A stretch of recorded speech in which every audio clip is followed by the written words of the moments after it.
notice that those which are under Mumbai are all the coastal districts going down till Goa, inclusive of Goa.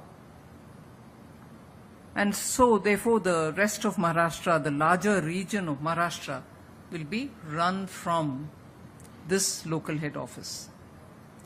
There are a few things which I want to highlight. Both the chairman and also the secretary DFS have spoken about the details of State Bank, its growth, and how now we are here to open up the local head office.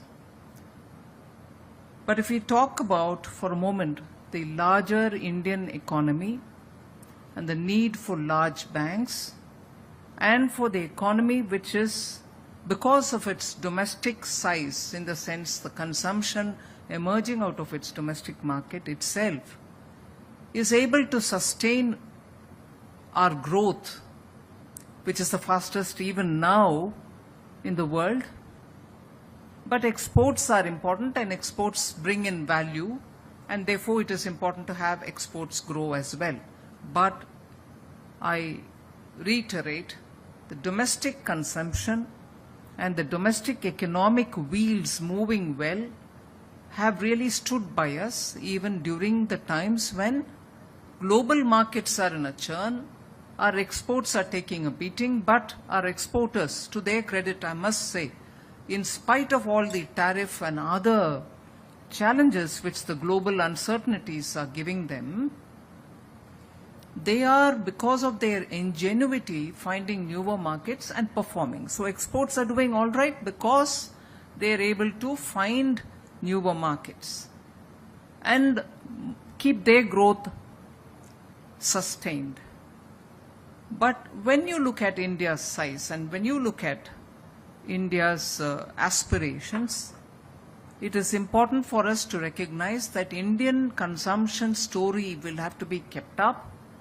Indian economic growth based on the domestic activities such as in agriculture, which might send products outside, but for it to be well growing, the support we have to extend to the domestic agricultural growth is a very important factor. Similarly for manufacturing, similarly for services.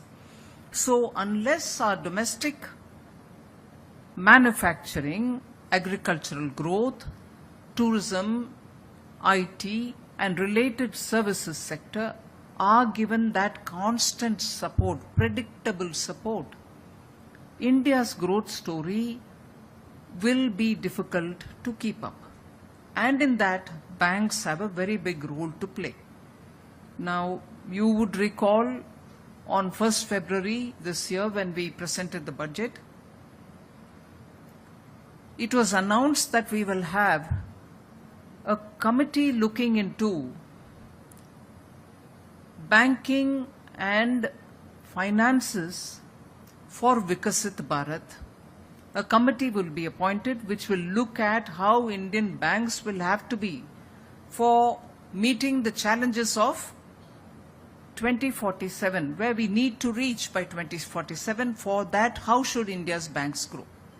So that was announced, and it is very important that that committee, soon it will be formed and they will have to give our recommendations. The recommendations will govern how the Indian banking will have to be refashioned, if at all that's a recommendation, so on and so forth. So you're looking at addressing the need for futuristic bank, large banks, and banks that understand Indian economy's needs. Now, India's largest bank, State Bank of India, is giving us an indication of how it is moving towards meeting the 2047 aspirations.